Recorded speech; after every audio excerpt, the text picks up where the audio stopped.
The CreepGeeks Podcast is brought to you by Audible. Audible is an audio entertainment that entertains, educates, and inspires. For you, the listeners of CreepGeeks Podcast, Audible is offering a free audiobook download with a free 30-day trial to give you the opportunity to check out their service. To download your free audiobook today, go to audibletrial.com/cheapgeek. Again, that's audibletrial.com/cheapgeek for your free audiobook.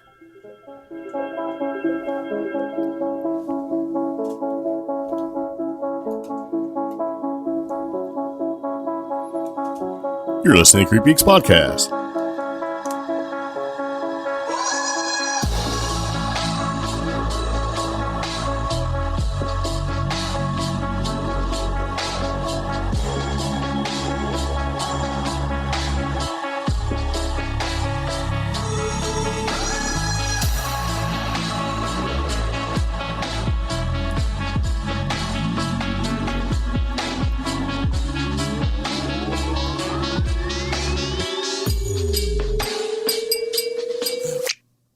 So it begins again. Welcome back to CreepGeeks Podcast. It's episode number 145.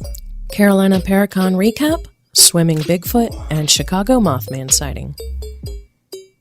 Yeah. Load that. So we're back again. Welcome back to the CreepGeeks Podcast. If you're a long-time listener, very much appreciated. If you're first time tuning into the podcast, this podcast is about what? Well, the CreepGeeks Podcast is an offbeat news podcast that takes a lighthearted approach to the paranormal, cryptid, strange, the silly, and trending tech topics circulating the web, broadcasting paranormal news and fun stories from our underground bunker in the mountains of western North Carolina. That's right. So welcome back to the podcast, or welcome to the podcast. Got a bunch of stuff to talk about. If it's your birthday, happy birthday. If we miss it, sorry about that. It happens. We're very important people. Lots of things to do. Yeah. So we've been gone. We had some things to do, and some of those things we're going to talk about in the podcast today, mainly the Carolina Paracon recap. Yes. Yes. And I don't know what recap stands for. Do you? Recaption? Recapsulate. Recapture. Recapture. As in revisit. Ah, very nice. So, as we do, broadcasting our stuff that we like to talk about from the bunker, our bunker, or when we're out doing investigations and stuff in our Albino Rhino, the DIY extreme camper mobile destruction investigatory machine, we like to talk about stuff that we see and experience. Yes. Yeah. So, before we get started in all that, we have to tell you about ways that you can support the podcast in great and agonizing detail, because that's what you have to do. It's called housekeeping. Yes. So you can support the podcast a couple different ways. You can do a rating or review wherever you listen to the podcast, or your podcast player, or whatever you want to listen to your podcast on. Typically, you can do a review. Yep. Reviews and ratings actually increase the visibility of smaller podcasts, allowing them to reach a larger audience. And you can review us everywhere. We are on Apple Podcasts, Google Play Podcasts, SoundCloud, Spotify, iHeartRadio, Pandora. You can listen to us directly from our official Facebook page, which is CreepGeeks Podcast, as well as our website, creepgeeks.com. Yeah. Lots of places you can listen and kind of jump in there if you'd like to participate. If you have something to share, something you want to comment on, you can do that on Facebook, or you can call our toll-free number. Yep. That phone number is 575-208-4025. Yeah. And there's another way you can support the podcast that helps us out tremendously, and it's pretty easy. It's sort of a passive thing that you can do. Next time you're on Amazon.com and you're shopping because you're a Prime member, because who isn't, you can use our link. That's right. Yep. So you can support the podcast, the CreepGeeks Podcast, with little to no effort on your part. It won't cost you anything at all. When you shop on Amazon.com, you can use our affiliate link. We get a small percentage, right? Mm-hmm. And that's what helps keeps the coffee flowing in the Albino Rhino. No, it keeps the coffee flowing and gas in the Albino Rhino. It's a symbiotic relationship, the two. Yes. Yes. So anyway, that link is Amazon.com/shop/CheapGeek. Yes. Yeah. So. And we'll also put a link in the show notes. That's right. Because everything we talk about, there is a link in the show notes for you to kind of peruse at your leisure. So the next time you're on our website, you go, oh yeah, okay, I'll only click on that link. Yeah. I don't know if you really talk like that, but if you do, not making fun of you, but if you don't, then it's funny. Right? It is what it is. Okay. So what we're going to talk about is Carolina Paranormal, Carolina Paracon recap and all the adventures and trials and tribulations it took us to actually get there, and the experiences that we have. Swimming Bigfoot, and a possible Chicago Mothman sighting. Yeah. But before we do that, let's talk about our interesting random factoid, because that's how we like to start the podcast. It is your interesting factoid. It is our interesting random factoid. We are together, because I'm Greg, and you're Omi, and we're hosts of the CreepGeeks Podcast. But you are looking forward to this factoid more than I am. Well, that's true. Mm-hmm. I always look forward to the interesting random factoids more than you do. Did I say factoids? Factoids. All right, so anyway, here we go. You ready? Uh-huh. Okay, this is good news for people who like this sort of thing. The McRib is back. Oh. That's right.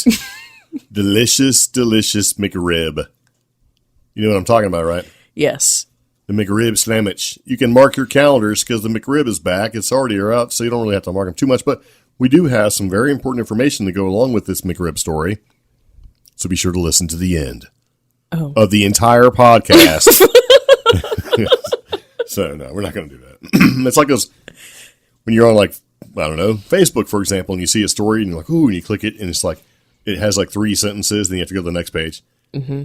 3 more sentences, go to the next page. And it's like you're 85 pages in, and you still don't, and it's like, it's so they can serve you ads. Yeah. That's why. And I take them. And it's like, in the end, you don't know what happened to Val Kilmer. Yeah, I'm just throwing that story out there. It's like, have you ever seen what happened to Val Kilmer? I'm like, well, no, I haven't. Let me click 85 pages deep.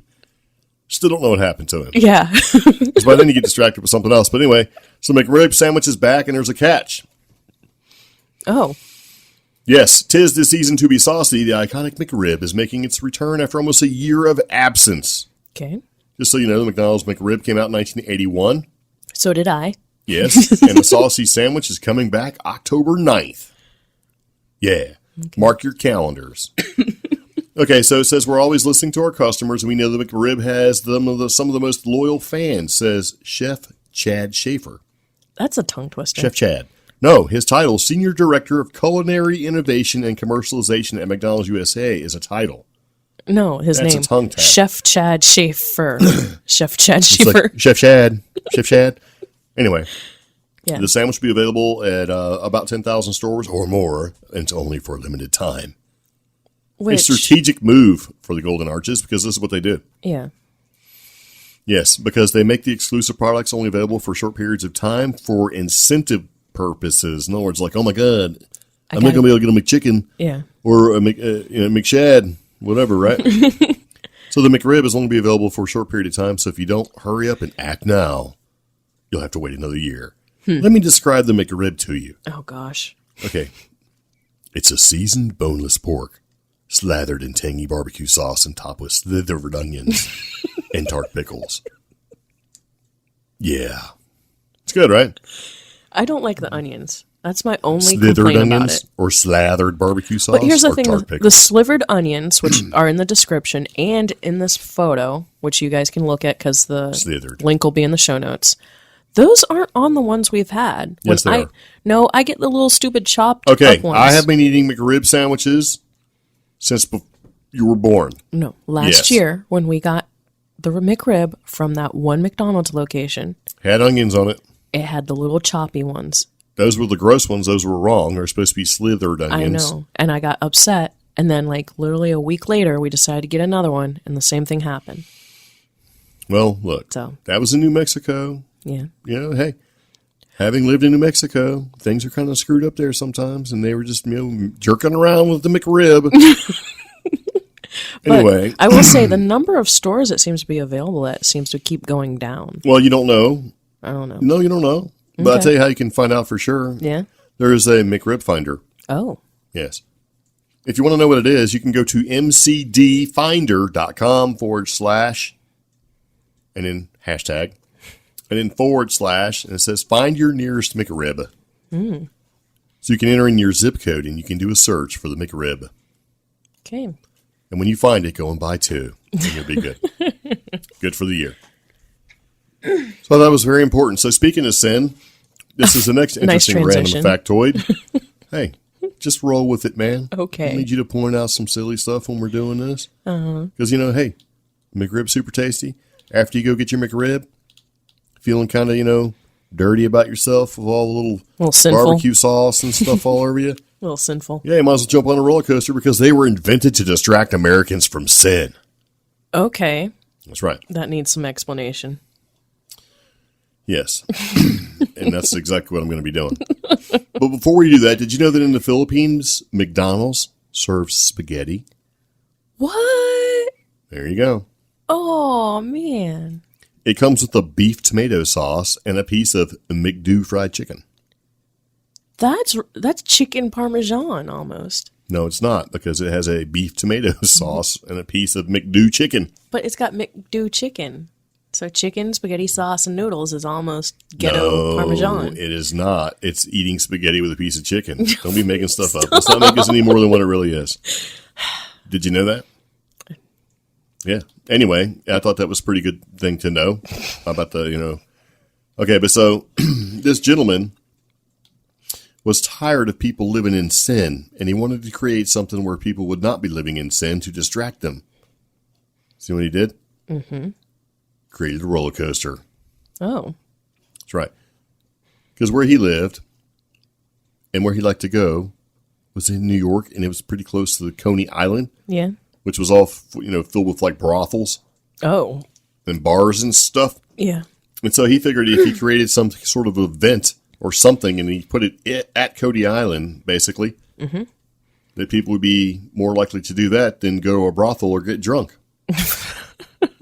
So this is in the 1880s, by the way. So, the idea of a roller coaster was sort of a new thing. And that's what he did. He put it at Coney Island. I don't know. That way people weren't sinning. They were like, hey, I was going to go get drunk and go to a brothel, but now I'm going to go ride a roller coaster. See? But the amount Done. I don't know, the amount of time you'd spend at a brothel or saloon or bar or whatever is longer than the amount of time it takes to just hop on a roller coaster. That? I mean, hey, you may have to stand in line for a while. So LaMarcus Thompson, he hated the fact that Americans were tempted by the hedonistic places, so he said, I'm going to go ahead and put it up there. Okay. And he did, America's first roller coasters. Okay. To give New Yorkers some good, clean fun. All right. It's like, instead of going to a bar or a brothel, I'm going to go get on a roller coaster. That probably works if you're like 11. I don't know. What are 11-year-olds doing at the bar? Just saying. You'd probably be more interested in riding a roller coaster. Okay. Did you know that flamingos bend their legs at the ankle, not the knee? No. All right, well, moving on. So anyway, moving into our podcast, we're going to talk about some different things. We're going to talk about our experiences at the Carolina Paracon, do a little recap and talk about that. Great and agonizing detail. Got to meet Katie Stafford from Ghost of, Morgan City? Mm-hmm. He's the, was he the paranormal mad scientist? Yeah. Yeah. He creates all those cool gizmos and gadgets, help to design, they're basically designed to help you sort of, experience the paranormal, hunt ghosts and stuff like that. And so I'm going to tell you about that. Mm-hmm. And the, anyway, I told him I was going to fight him in a parking lot. So maybe what we'll do before we talk about that, I'm going to go ahead and take a little commercial break, and we'll be right back, and we'll kind of finish that thought up there. So it's like, okay, so you should keep listening to the CreepGeeks Podcast. We'll be right back. And if you're not, I'll fight you in the parking lot. And that's just all there is to it. So, yeah. A podcast about curses, hexes, and maledictions. Cursed examines some of the most bizarre and mysterious events that have been documented throughout history. Whether it's regarding tales of voodoo, black magic, or simply a series of unfortunate events, I'll be telling you all kinds of strange tales. 3 episodes are readily available on Apple Podcasts, Google Podcasts, Spotify, Anchor, and other popular apps. These episodes cover tales and stories from Manchac Swamp, the alleged curse of Ötzi the Iceman, and a story involving the Australian international soccer team and a scorned witch doctor.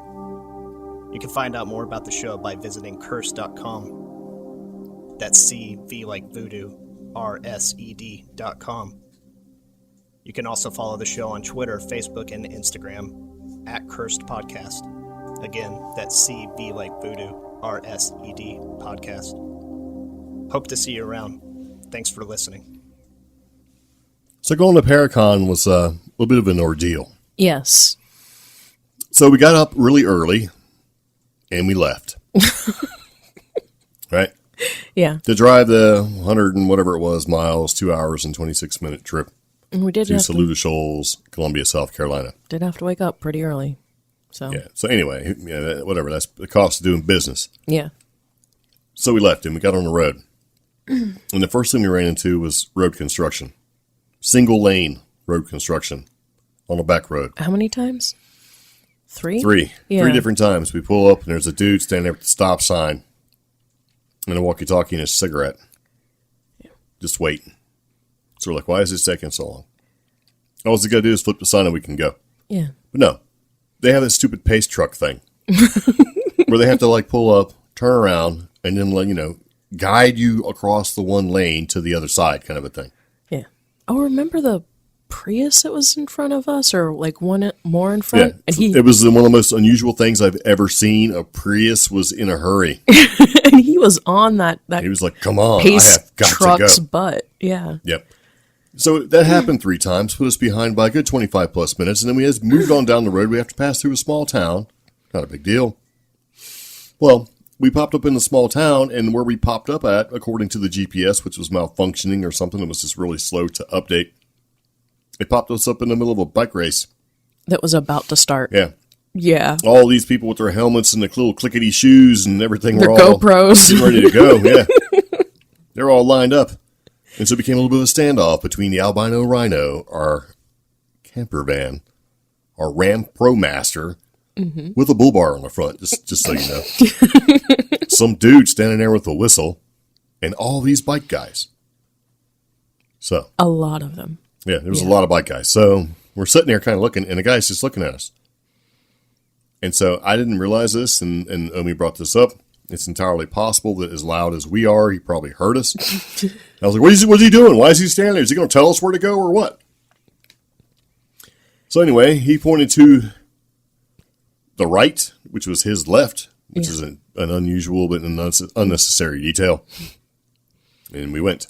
Because if you looked far enough right, there was eventually a sign that said detour. Yeah. Not a sign where you would need the detour to start, but a sign where the detour would already be taking place. So anyway, we took off down the road and we popped up and we were almost in the foot race because evidently this was some kind of bike race / foot race thing in this small town. And the foot race was already going on. Yeah. Yeah. And I wasn't worried too much. I'm pretty sure I could pass him in the van. It wasn't a big deal. So we got on the road, and we're driving down the road, and we're trying to get on the interstate. It's not really interstate, the highway, to get to Saluda Shoals, South Carolina. And, it rained a little bit, and traffic, and just kind of moving along pretty good. It's like we're going to be there, no problem. Probably a little bit late. I mean, because there's a time to set up, and then there's a time to be ready to sell and present. And the road closures do all your stuff. Would have made us about it upped our arrival time by like a half hour. It doesn't matter. Yeah. Because we're going down the road and there's a person, we're in the left-hand lane, there's traffic, and we're trying to pass the other slower people in the right-hand lane. This car keeps coming up in the right-hand lane, trying to make the people in the right-hand lane go faster, basically trying to get them out of the way so they can get over to the left-hand lane and pass everybody. There's already like 8 cars in the left-hand lane, including us. And, for a while there, I'm not letting him over, nobody else is either. And he was just on it, really aggressive. So I'm like, let me go ahead and just let this guy over because he's being dangerous. Yeah. And he took off. And I remember saying, get a ticket, get a ticket, get a ticket. I wanted the guy to get a ticket because he was being a real a-hole. Well, yeah, because even when you tried to get over, he tried to. Yeah, I put on the turn signal so I could get over so that he could possibly get over, and he wouldn't even let me. I'm like, all right, you know what? Anyway. Yeah. Cruising down the road, the alert goes on the little blinky highway information signs, like, accident ahead and all this crazy stuff. And, that dude, same dude, basically caused like 6 people to get in a big old wreck. Yeah. Back traffic up for like 40 minutes and 20 plus miles. It's not good. It was like a 25-mile delay or something like that. On a two-lane road. Yeah. It was great. So we made it. Late. We get there and 5 minutes to go. 5 minutes before they open the doors to start presentations and selling stuff, and we're still trying to set up. And somehow or another, I forgot half our stuff. I don't know what really happened there. So it was a great time. Full of stress, got rained on, traffic delays, almost caused an issue in a 401k race. 5K race. 5K race. Not 401k. Whatever it is, you know what I mean? It's like, man, this is not good. Setting up. Yeah. Big names all around us. Yeah, and I don't have my glasses, so I can't see half of anything. So it's just getting better. So I'm standing there, and I'm trying to help get set up, and there's this guy, and he's talking to this other guy, and they're talking about, EVPs, and just like, electronic voice phenomenon, right, is what it is. Mm-hmm. And this guy says that you can take those, like, he really likes those small, cheap recorders because they're really good at capturing EVPs. And I said, what? I said, those recorders are garbage, man. They record garbage, and you can't understand half of what they say. And they're garbage, right? Because the audio quality is just not good with those things. You buy a little $15 audio recorder, and you're trying to record ghosts, and you record something, and you're like, oh, did you hear that? It said this. And you can't understand what it is. And they do this on the TV all the time. They use these little recorders, and they pop it up, and they try to influence what they think it says, and you read the words, and then your brain, using a little bit of pareidoia, is going to basically, okay, that's what it sounds like. If you use a decent audio recorder with a more sensitive spectrum, like the broadband, right? Mm-hmm. The frequency range that it can, detect and record from is typically larger than those little cheap ones. So you have a higher opportunity to record things in the lower frequencies and some of the higher frequencies. Anyway, so I hear this, and I say, hey, no, that's not true. Because those things are garbage, man. Anyway, come to find out, what he was trying to say is that using those recorders and the frequencies, basically using those cheap recorders, something about them allows, or he says allows maybe, possible ghosts or spirits or whatever they are, to influence what you hear. In other words, he thinks that they're good for picking that sort of thing up, and that maybe a spirit could make it work better. Or the spirits utilize that static and that extra distortion. Garbage. Yeah, they can utilize the extra garbage. So they're using that distortion as a way to communicate. Yeah. Now, I misunderstood what he was trying to say. Yeah. And I'm like, that's garbage, and I'll fight you in the parking lot. Why? Because my point is that if you have a better quality piece of gear, mm-hmm. with a better quality microphone, preamp set, all of that stuff built into these recorders, then what you do capture, you can actually understand and decipher better, and you have a higher likelihood to get Class A EVPs versus the garbage that you typically record on small, inexpensive recorders. Mm-hmm. Because, I'm all about looking at it like this. Garbage in is garbage out. And that's from, years of technical stuff. Yeah, that's military. I mean, that's, Yeah. So if you have a sub-quality type component, it's not going to do as well as something that's better. So if you have a cheap, crusty, nasty microphone, you're going to record cheap, crusty, nasty sound. Right? Mm-hmm. And so that's kind of what I was getting to. And what he was trying to say is that, having a device that's maybe not quite so precise, allows for more ability to record something. Or that the lack of precision in those mid-range devices is what the spirits are using. Yeah. Yeah. I'm like, no. I'm like, nope. But I can see his point of view. I understand his point, but I'm like, no. Because, see, I also look at it like this. If you have a crappy microphone and it can be more easily influenced, in other words, it can utilize this crappy microphone, mm-hmm. then it also opens up the door for that crappy microphone to pick up all sorts of things that aren't related to what you're looking for. Okay. In other words, it's sensitive and crappy, and it's not only is it going to possibly pick up a spirit, but it's going to have all sorts of interference and everything else involved with that, so that your results will always be tainted. And the way I look at it, and the way we've experienced it is, we use quality recorders, and when we do catch EVPs, they are clear, and you can hear them, and they make sense. They're not like, blah, blah, blah, blah, blah. And you're like, ooh, I think that said blah, blah, blah, blah, blah. It's like, oh, that says, hey, hello, help me. But also... Or Omi. That was my favorite. Yeah. And that asked this thing, hey, who's upstairs? And what did it say? Omi. Clear as day. Omi. It didn't say, Mama. It said, oh, me. It also counted how many people were in the building. Yeah. 12. So I get what he's saying, and I understand what point he was trying to make. Mm-hmm. I do. And I was making a different point because we weren't technically on the same page. Yeah. And hence I'll fight you in the parking lot right now. And there was no anger or anything behind it. It was just like, nope, I'm standing fast. But I do think that's interesting, though, because, okay, if Mr. Stafford's correct, and the fact that spirits are able to use... Let's just say static, are able to use the static to static and distortion to influence or create sound. Yeah. And we use different equipment. We have had a lot less evidence. Well, and that's part of my point. Mm-hmm. If they can use static and sound, right, mm-hmm. and influence that to help record something, so can everything else. In other words, the static and sound, how can you say the static and sound that's recording or that has been recorded is, in other words, if you catch something with that static and sound, who's to say it's actually paranormal or not? Okay. Because if the quality is not there, it's going to, who knows what it is? It could be interference, it could be all sorts of stuff because it's more open to it. But when you actually catch something with a really decent recorder, you actually got something.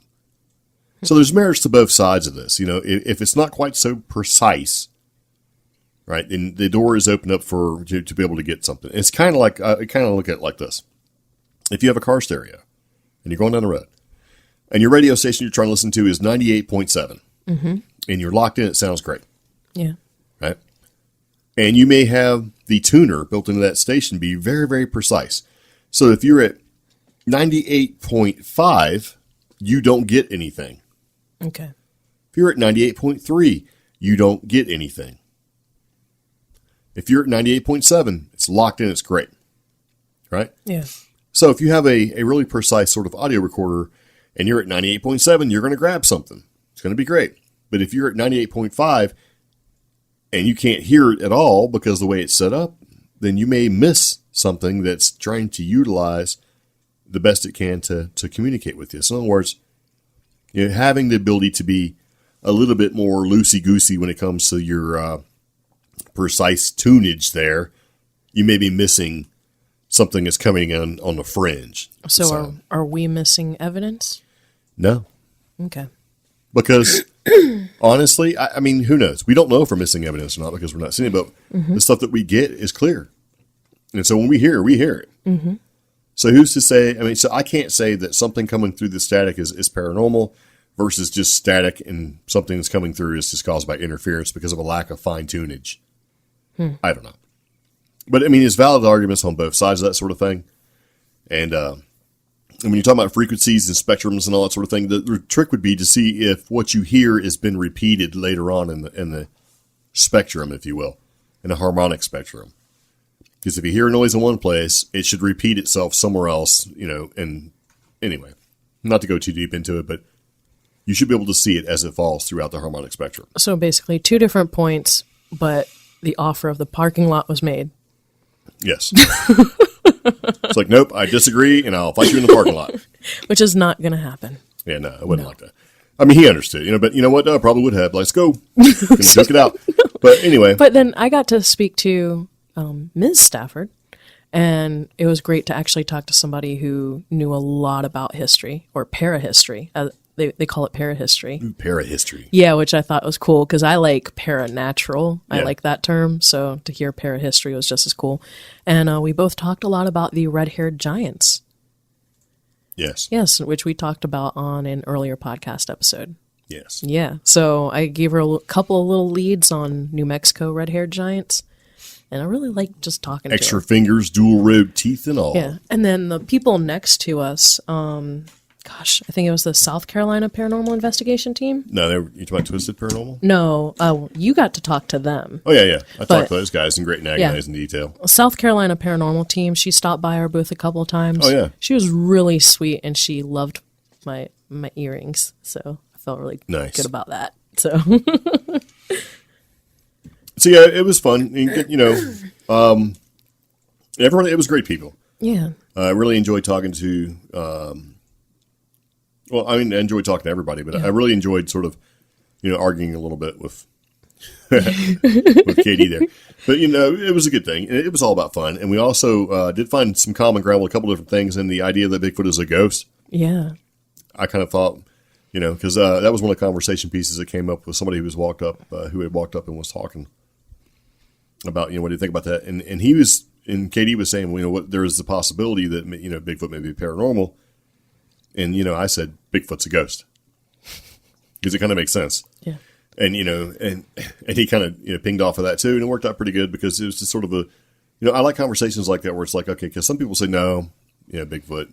And then they'll fight you in the parking lot. Yeah, exactly. It is, a North American primate, giant primate or whatever. But it was fun. But Twisted Paranormal, they were really fun to talk to as well.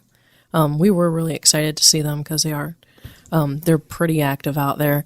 And yes. James Anito, the demonologist, he blessed your bracelet. Very nice. And blessed my old Native American ring. Sweet. So that was pretty cool. And we got that on video, so that's coming soon. Yes. And we did meet Davina Rush. She's an author. She writes guidebooks on monsters and cryptids.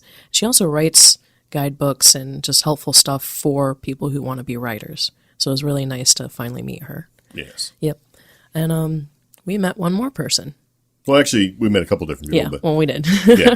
I mean, we got to talk to Toby and Tony from Afterlife Paranormal quite a bit. Cool cats. Yeah. They were the ones that organized everything and put it on. So it was a pretty good event. Yeah. And it was good talking to them, too. We also talked to Eric Mitchell for a while. As a matter of fact, I think they brought him over to us. Yeah, they did, because we were still setting up, and you were having a very... Animated conversation. That was leading to the parking lot with this dude. I was talking to him like, you know what? Actually, it was somebody else, too, was in that conversation, though. Yeah. And I was trying to say, I need the recorder. So I ended up just grabbing the recorder and running to a quiet area because Eric Mitchell is very quiet-voiced, and he's pretty laid back. Plus, the dude had spent a while on the road. Yeah. So I just decided to take him to a quieter area. He sat down. I got 2 cameras ready, and I got the audio recorder, and I started just generally talking to him about life and stuff, because he's just got a lot going on, and had the recorder going, didn't realize I did, started the interview, and less than 10 minutes into the interview, he's holding the recorder, and the recorder dies. Yeah. And evidently, that's not unusual with him. That is very not, like, Toby said that's happened, like, several times. Like, oh, yeah. Yeah, and then... And so, don't give things away, because we do actually have that interview, and that'll be in our next podcast. Yeah. Talk to Mr. Mitchell. Yeah. Anyway, very cool cat, very interesting fellow, cool to talk to. Yeah. Talked to him for a while. Actually, I talked to him... We ended up talking to him twice. Yeah, I talked to him for about an hour outside in the parking lot, Where you experience missing time. Yeah, basically. Yeah. It was kind of a weird thing. So, yeah, I was actually out there talking with Eric and KD about different things, and a lot of subjects got flying by. And see, that was the thing about flying in the air. Paracon that we appreciated. We've been to a few events, and we'll get into conversations with people, and they'll just be little conversations. This was a wonderful opportunity where we actually got to talk to people and have a discussion.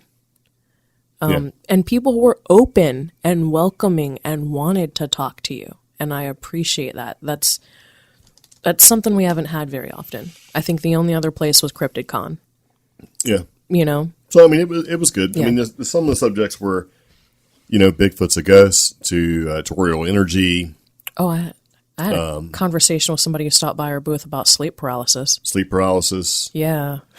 Just things like that. So it was a good time. And, even though we were there an hour late, and it seemed like it was a relatively short event. So it only went from, I believe it was noon to 5, and it really should have gone from like 9 to 6, I think. It would have been, yeah. But it was a fantastic time. So if you have a chance to go to Carolina Paracon, you probably should, because I'm sure it'll happen again. And we do have an interview. Actually, we have the interview with Mr. Eric Mitchell, going to be our next podcast, along with maybe some. And Toby and Tony, Afterlife Paranormal, They do have more events upcoming, haunted tours and an investigation, I believe. So we'll put a link in the show notes to them because thank you so much for throwing this event. So, yeah. It was a good time. Yeah.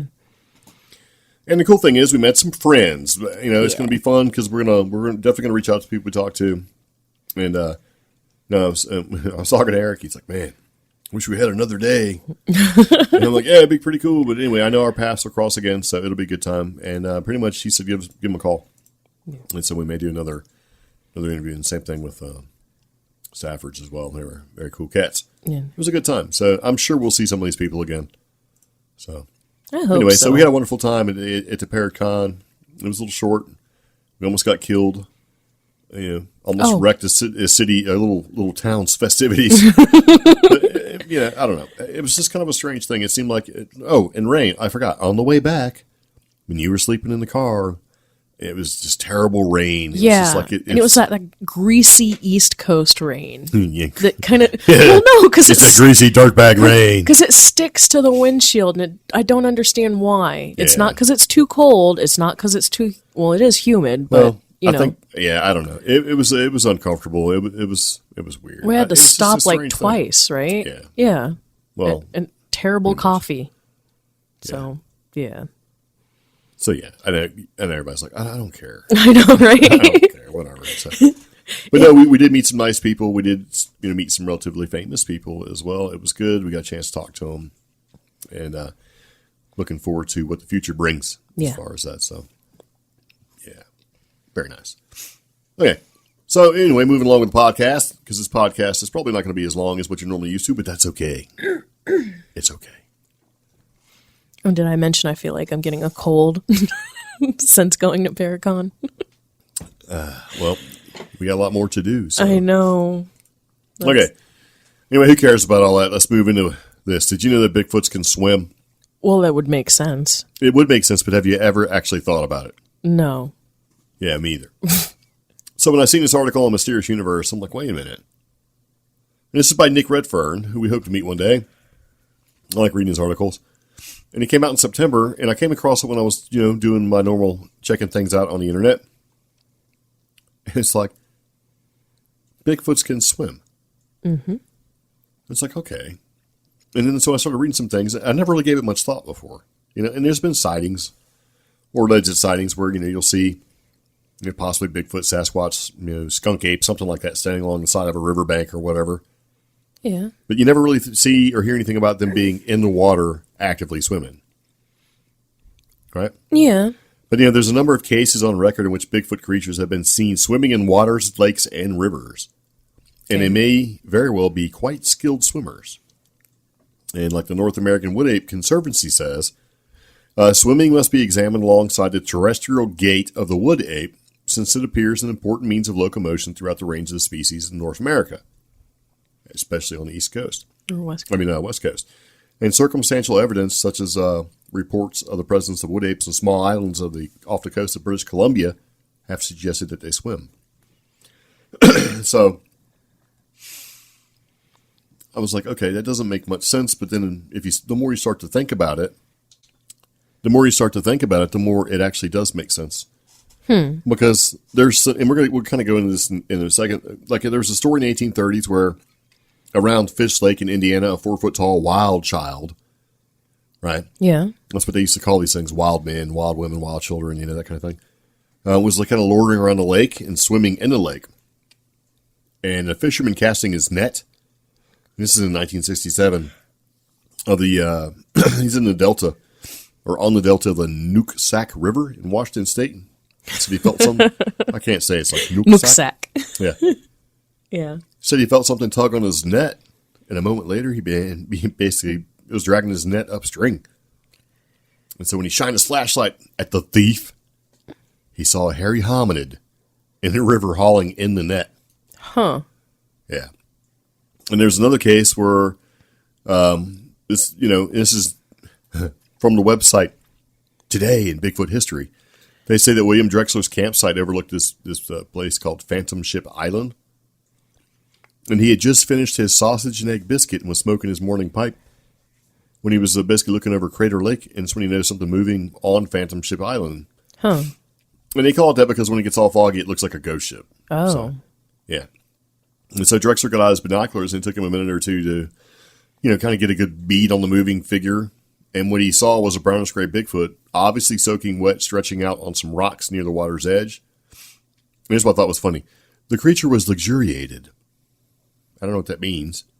I think he's just lounging in the sun, just kind of like, yeah, this is great. Just kind of chilling on a rock. Oh, so just like maybe a large elephant seal, luxuriated means basking. Yeah, like in and the sun. Obviously enjoying the warmth. Yeah. So, yeah. So he watched that creature for a while, lounging in the sun, and then after a bit, the Bigfoot climbed to the other side of the island, and he lost sight of it. Huh. So in the 1960s in Ketchikan, Alaska, there was a story that was provided to investigator John Green, where he said he learned it from a friend of a friend kind of a thing. Yeah. And it revolved around a young boy named Errol, who one particular night was out fishing with his father when his flashlight illuminated something terrifying standing in the water. A large humanoid creature, one that was clearly not human, staring at him. Ooh. Yeah, it's kind of creepy. Yeah. So, not surprisingly, the boy screamed at the top of his lungs, fled for his life, and then a posse of men came running just in time to illuminate the dark waters with their flashlight, and they saw, to their astonishment, a huge beast dive into the water and start swimming like a frog. And it said, as it kind of vanished out of view because it plunged even deeper into the depths, and in a minute it was gone. And what I like about that is swimming like a frog. What stroke is that? It's called the frog stroke. Frog stroke, yeah. And that kind of makes sense because if, when you think of swimming, if you think of a humanoid swimming, you kind of think of like the Australian crawl and that sort of thing. And breaststroke maybe. But I can totally see a Bigfoot drawing his knees up to his, kind of chest and kicking like a frog and moving his arms. I mean, that makes sense for locomotion. So I was like, oh, yeah. Okay. And because and that being is as big as he is, he'd be swimming pretty quick. Yeah, because that's a power stroke, or it's a power swim technique, because you got to think all that hair dragging him down. I don't think that's a problem. I think since hair floats, he ain't worried about it. I mean, and is it hair or is it fur? Because depending on how much it weighs, it's fur hair. It could affect him. I don't know. I don't think that's an issue, but I just like the idea of how they swim or could swim. And they're talking about, like, there's just been a bunch of reports of these things, like swimming Bigfoot around Trinidad, California. Huh. They've been seen swimming along sea lions. It's like, what? What? And, and evidently the cold water doesn't have any effect on these things. So it's kind of like, okay, so it got kind of crazy, right? So I'm like, okay, so I read about that. I read it from Nick Redfern's article where he makes mention of these different reports from different places. Mm-hmm. And then I came across, when I was looking at woodape.org, which is a cool place to look some stuff up about wood apes. Yeah. Which are kind of like Bigfoots. And they talk about some of the body shape things, like, the body shape and, large bulk, powerful build, thick chest. And they talk about the neck and the head. So they're describing the wood ape, which to me is a Bigfoot. Yeah. Or looks like a Bigfoot, even though they get mad if you call them Bigfoot. So, but as you kind of keep going down through, and it talks about limb proportions and hair length and how much hair it has, and anatomical characteristics of things, and differences in human gait. But they also talk about, as you kind of get further down into it, swimming. That's a big section on swimming, I know. too. I was like, whoa, no way. Yeah. And it says swimming must be examined alongside the terrestrial gait of the wood ape, since it appears to be an important means of locomotion, like we were talking about a little bit earlier, right? Yeah. And they have a theory that suggests that most of these Bigfoots or wood apes swim. And they talk about seeing wood apes swim, and there was one where there's just at least 2 reports of wood apes swimming in large rivers. In Montana, a wood ape was reported swimming from the west bank of the Missouri River to Taylor Island. Huh. And in Manitoba, and this is like, I guess, Canada. Yeah. 9 members of a family saw a wood ape swim up the Saskatchewan River, past their house, and come out and walk into the bush a quarter mile away. Oh. And so it kind of keeps talking about it, but one of the things that it said was several of these reports suggested that swimming in wood apes not only serves as a means of locomotion for travel, but may sufficiently develop to serve in catching fish. Which that kind of makes sense, right? Because, I mean, you're going to eat whatever you can eat.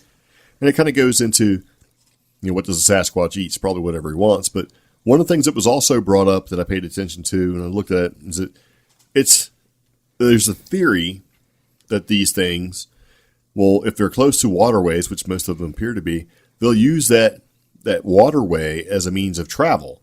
Yeah. Like at night, they just get in the water and let the current carry them further down. I mean, you could be traveling like miles down the river with like minimal to no effort. That's pretty intelligent, though. Well, these things, I think, would be pretty intelligent. I know, but that's like, even humans, I don't know. I mean, humans, okay, if you're a human, and you are, and you had the choice of getting in a river and floating 2 miles down the river to get out to go somewhere else, would you? Or would you just get in your car and, you know what I mean? Or your boat or whatever? Yeah. But if you're a good swimmer, a strong, prolific swimmer, it would make sense to kind of get in the water because we see polar bears do it all the time. They swim. Bears do it. They locomote. They was it? Use locomotion. Yeah, they travel from one place to the other using water, right? So why not a Bigfoot? I mean, I can totally see a Bigfoot just cruising in there, just sliding into the river and just letting it carry him down a couple miles. He pops out where he wants to be and he does what he's got to do. Maybe he backtracks back up to the side of the bank and eats animals or whatever. And he just gets back in there and slide. I mean, there's primates that swim. Yeah. They travel from one place to the other. I mean, in Japan, you have those weird monkeys they're that baboons, sit basically. They sit in the hot tub. You know, in the wintertime, you see they're big, you're just kind of sitting there chilling in the hot springs, right? It's like a big hot tub. But when you think about it, it's like, man, that totally makes sense. Snow monkeys. There you go. Well, yes. In the hot springs. But they're really like baboons. They're called the Jigokudani monkey pack. Yeah, and they also steal your watch. Dare you? They also steal your watches and your smartphones while you're sitting in the hot springs. They probably sell them. So, on the black market. But I thought that was pretty interesting. I never really gave Bigfoot swimming a thought. Even though I've heard of reports of people seeing things along riverbanks and stuff. Yeah. But if they're smart enough to, and see, I could totally see them, especially for migrating or migratory, however you say that, purposes. Wouldn't it make sense if you're traveling, you're making like a big loop or whatever, and you just pop yourself in the river and pop on down about 5 or 10 miles? Yeah, but that makes me think like that Disney log flume roller coaster ride. Like there's just like a pack of 5 of them. Let's get in the river, you know. You had people that live in the rivers. They travel up and down the river all the time, right? Yeah. I mean, that would be pretty clever for Bigfoot just to... The fishing idea is slide into the river and just kind of float on down. Yeah, the fishing idea I find novel because it's like I'm so used to seeing or hearing and reading reports of Bigfoot being on the shore, bent over, and doing basically the snatch technique, like a bear. But if he's actually swimming to catch stuff... Yeah, or if he knows what a fishnet does. That's true, you know. Which, would make sense. I don't know. So there you go. If next time you're out in a canoe all by yourself, in the middle of a, river, that big fat floating log may not be a log. It could be a swimming Sasquatch. So, I don't know. I was kind of fascinated by that. I'm like, man, because you know what? That would scare me half to death, I think, if you're like in a canoe, being all cool and stuff out there, being all nature man. And you look over and it's just a big ass Sasquatch swimming right next to you. That'd be pretty freaky, wouldn't it? Doing a frog stroke. Can you imagine like a 10-foot Sasquatch bringing them legs up and doing like a big frog kick? That's crazy talk. It would probably knock your canoe or kayak over. No, let's not get crazy like that. Maybe. Maybe not. It depends. Well, I mean, look at the big old fat hippo, right? They're faster than you are on land, and they're faster more than you hippos, are on water. More humans die from hippos than lions. Yeah. Yeah. Well, they're pretty territorial, and they can outrun you on land, and they can outswim you underwater and on top of the water. Yeah. And these dudes are cruising around in boats, and where you are to go see a hippo, you're probably on some kind of like safari tour, and you're going to do something stupid. Yeah. Like stick a zoom lens in its face and then turn. Or try to take a selfie, and you're shocked when this like elk flings you 9 feet in the air. So I don't know. You never know. So speaking of possible Chicago Mothman. Oh, okay. Great tie-in. Yeah. Well, it's better than your next story, which is kind of sad. Okay, so according to this, and this is phantomsandmonsters.com, we like to kind of pop over there and check out Lon's work every so often when we look at stuff, because he does document these sightings in great nagonese in detail. There's been a possible Chicago Mothman recently observed in Rosemont, Illinois. That's it. Okay. No. So the following information was posted at Manuel Navarrette's UFO Clearinghouse via MUFON UFO Stalker. And hopefully the witness can get in contact with them, give them more information. But the sighting was close to Rosemont, Illinois. Yes. And the sighting specifics are really interesting.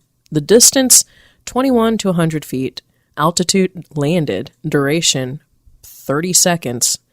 Features, none. Flight path, straight line path, and shape was other. Mm-hmm. I guess they have to fill out all those details. No, it's good. I like stuff like that because it's part of the detailed specifics. Yeah. And it's a tall, thin, winged creature. But the description goes, I was sitting in my car awaiting my next Uber or Lyft call.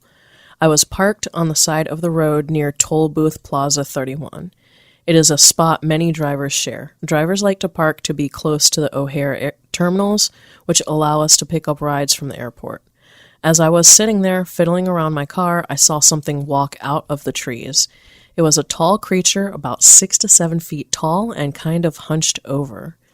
It walked with a sort of gait like almost a waddle. It was completely black. When it swiveled its head, I saw 2 bright red glowing eyes. The thing opened a pair of large wings, as wide as it was tall, and began to flap them. It took off and headed to the south toward that large indoor driving range and the baseball park. It was gone in a few seconds. And then there's a note here. As soon as more information is obtained, it will be added to this report and then posted on the Chicago and Regional Winged Humanoid Flying Entity Sightings and Encounters Interactive Map. Yeah, and that's one of the reasons why we like when these sightings occur, because he does have that map that he updates, and you can see how many sightings have happened in that particular area. Yeah. He has a little note in there if you had a sighting of a humanoid or a huge bat-like creature in Chicago, Illinois, metro area or nearby, you should contact him at Lon Strickler at phantomsandmonsters.com so you can put the report there. But the reason why I like this, and one of the reasons why I put this in here, is because when we've talked about Mothman in the past, in every Mothman account that you kind of look at, it seems kind of rare that this thing actually flaps its wings. Yeah. Because usually the wings like maybe will open up or something like that, and then the dude just takes straight up and starts flying. Or just kind of pops straight up in the air and starts flying. This thing actually flapped its wings. So is this like the big Mothman sighting, or is it like a bat? Remember like the large 8-foot bat sightings that were happening all over the place for a while? Yeah. Is it because if you look at the Owlman sightings, which is kind of like England's version or the UK's version of Mothman, it has sort of the same description. The wings kind of go back, maybe open up, this thing goes straight up in the air and just flies away. It doesn't really flap his wings, and that's the way the Mothman sightings were too. Even down to some instances where they talk about noise, where things had like almost like a motorboat sound or an engine sound, like this thing as it flew away, like slightly mechanical. Yeah. And this thing, according to this report, flapped its wings. Yeah. So what is that? You know, is that really a Mothman sighting, or is it something else? So it's kind of hard to say. Yeah, and there isn't any details about sound or what was heard. But then again, this guy was inside his car. He's probably got the radio playing. Yeah, but I will say this is a very genuine description. I mean, to me, I'm like, okay, I'm totally. Well, I mean, there's some things about it that is kind of, to me, set apart a little bit different, like the fact that it swiveled its head. Yeah. Most time with Mothman, it's like you hardly ever hear that this thing, turn and look at him. I mean, this dude saw something. Is it? Yeah. And with the Owlman sighting, it's a little bit different, but it's kind of like, do I think this person's seen something? I don't know, but I mean, it's a pretty nice sort of detailed report. Yeah. But the flapping wing things and the waddle as it walked makes me wonder kind of what it is. So, is it freaking Mothman, or is there something new? Bat sighting? Yeah.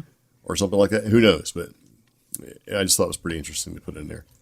And of course, with those links that we put in the show notes, if you click on the link, it'll take you back to this particular page where you can see some of the things that are in there, like the Owlman sightings, Mothman prophecies, Mothman Point Pleasant, and some different links to look at some different things related to Mothman or Owlman or whatever. So anytime there's a giant winged creature sighting, we're all about it. Big fan of the Thunderbird and all that jazz. So when I see this, I'm like, I'll take a look at it and see. I don't know.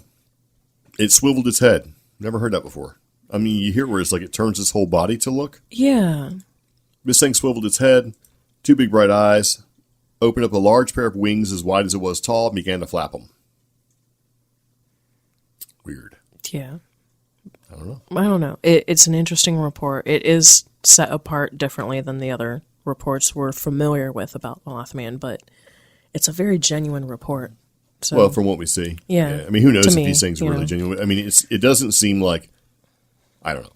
But Yeah. see, on the other side of that, if you've done enough of these or looked at enough of these reports and you see, like, if you notice that maybe the flapping wings were something that sets it apart, maybe it's sort of an outlier type, fact or point of interest in the article or in the report, but that may be something that sets it apart. Maybe it is not genuine because of that fact. I don't really know, but I do think the dude's seen something. Yeah, that's Because you don't normally take the time to go through all this, email and all that stuff, or at least I wouldn't. But I mean, who knows? But I mean, there's weird things out there like guinea pig flavored ice cream. Yep. So Omi wants to talk about guinea pig flavored ice cream. Okay. That sounds freaking disgusting. Well, I don't like pistachio ice cream. I couldn't even imagine eating guinea pig ice Oh, cream. well, then you are in for a treat on this article. Nice. So, no, we used to talk about some stupid or strange news, usually at the end of each podcast. I saw this and decided, let's go ahead and do it again. And that is guinea pig flavored ice cream is for sale in Ecuador. Gross. Yes.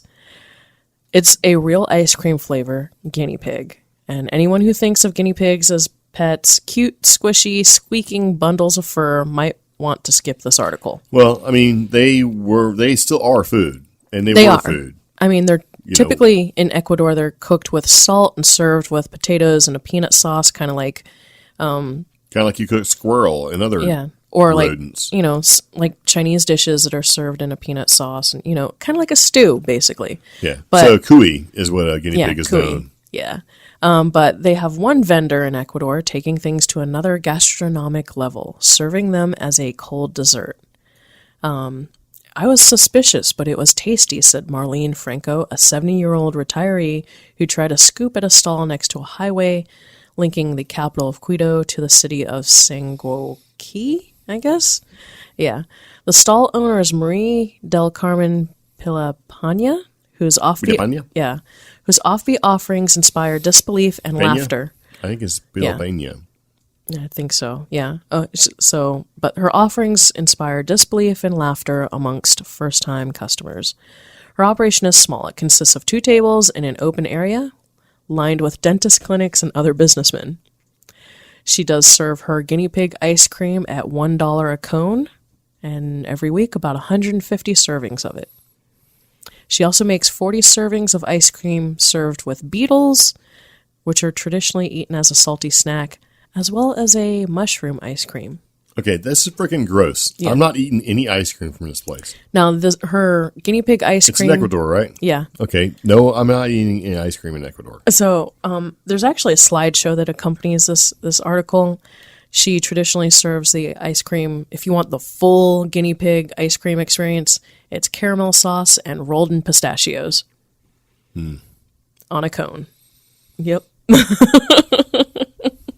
That's gross. Yeah, but this is appreciated by the She has locals. new flavors in mind. Yeah, Crab, chicken. chicken, and pork. Yeah. But business is doing well for her. Well, that's good. I know. I don't I want just- to eat. I mean, look, according to what they say here, and this is from Carolina Paez, from the director of Anthropology School in Quito, right? Mm-hmm. The guinea pig is a very important ancient food in Andean indigenous societies, especially for its high protein content. Other cultures eat various types of animals as well, so there's no reason to be amazed that Ecuadorians eat guinea pigs even in ice cream. I wonder if it's got like bits of...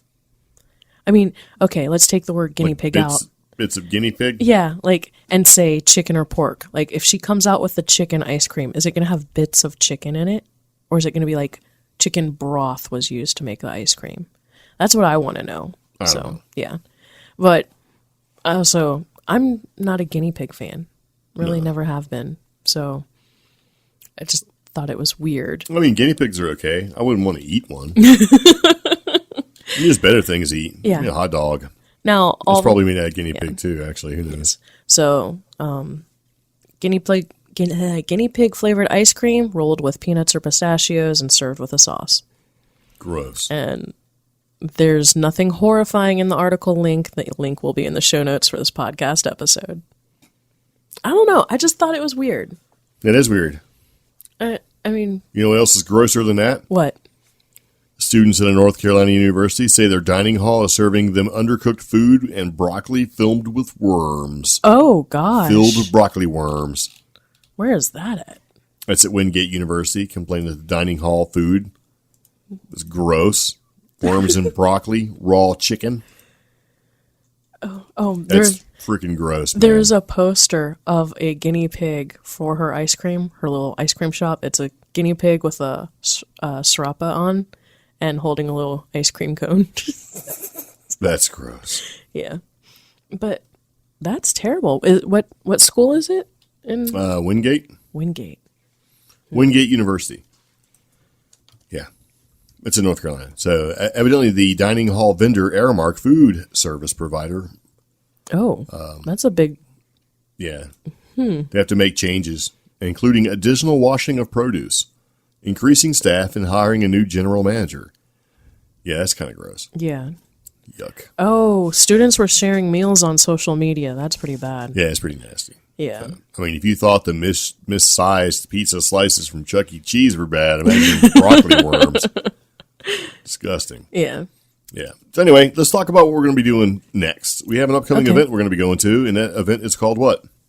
Creatures, Legends, and Lore. Creatures, Legends, and Lore. Mm-hmm. It's in Gatlinburg, Tennessee, where we hope to meet and talk to very nice people. Basically, is what it boils down to. Maybe we'll talk to Bobo. Oh. Who knows? You know, Bobo from Finding Bigfoot and that sort of thing. There's a bunch of speakers there. We do hope to get a hold of Miss Mary Joyce. Yes. She is there as a UFO lecturer, and she does skyships over cashiers. And we've talked to her. We've seen her like everything we've gone to, with the exception of one or two things. But yeah, you know, we need to go ahead and see if we can secure some time to speak with her and do a quick interview, hopefully in between where her talks are. Yeah. So it should be a good time. So anyway, I think at this point, we're probably going to go ahead and take a second and wrap up the podcast because we've been talking for a little while and we got stuff to do. Our next podcast, be sure to tune in because we're going to have our interview with Mr. Eric Mitchell and demonologists. That's just a clip. Is it a clip? Yeah. Is that what we're putting in there? We'll put it in there. Yeah. We'll do it for you guys because we're givers. That's what we do. And he was really fun to talk to. Yeah, it seemed like he was a pretty cool cat. Yeah. So, I mean, everybody there was pretty nice. The people were nice. Oh, and we had a couple. This has happened to us at every one of these things we've gone to. A couple people came up and said, "Hey, I listened to your podcast." Yeah. Or, "Hey, I seen you guys listen to your podcast and I knew you were going to be here. So I came back so I could buy some of the stuff that you left at home." I'm like, yeah, I'm sorry, man. So it's just kind of strange. But yeah, we have, it seems like we're running into people that have heard our podcast and seen us from before and are excited to see us. And so, yeah, and pretty soon we're going to have a big announcement to make. But yeah. Join us for our next podcast. Just talk to Mr. Eric Mitchell, interesting cat. And if you have a chance to, I don't want to give away the story or one of the things that you said that struck me as funny, but there is something funny between him and Mr. Travis Walton. Yes. That we may or may not talk about. So we'll see. Yes. Yeah. But like I said, we appreciate you guys tuning in. Be sure to like us on Facebook or follow us on social media. We put links in the show notes for every podcast episode. Join us on Facebook. While we do have a very active Facebook page where we post the podcast episodes, we also have a group. That's the CreepGeeks Facebook group. Join us, share some memes, share some funny stories. If you have questions about the show or just paranormal and weird questions in general, join the group, ask questions. We're a pretty chill group and it's fun.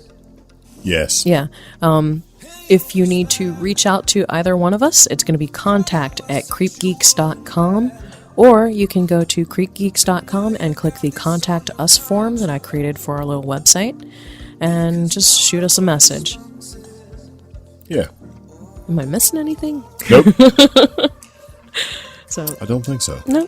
Yeah. But yeah. Any questions, comments, concerns, if you'd like to give us a phone call, you can certainly do that. We have a telephone number for you, toll free, 575-208-4025. You can call and leave us a message if you'd like so. And if you happen to be in Gatlinburg and you'd be going to Creatures, Legends, and Lore, you should stop by and give us a holler. Yes. Also, if you're going to be in Georgia for the Fall Georgia Bigfoot Convention, you should give us a holler. Yeah. So we'll be around. Yeah. Anyway. We got a month full of events, y'all. Yep. So. It's going to be good. Yep. So there you go. So I'm going to go now. Okay. All right. See you later. Take it easy. Bye-bye. Bye. You speak, I am listening. Sweat rolls, girl, you're glistening. Slow-mo, pull me into the light, the light. There are people watching this, wishing they were obvious. Instead of giving into the fright, the fright.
Yeah.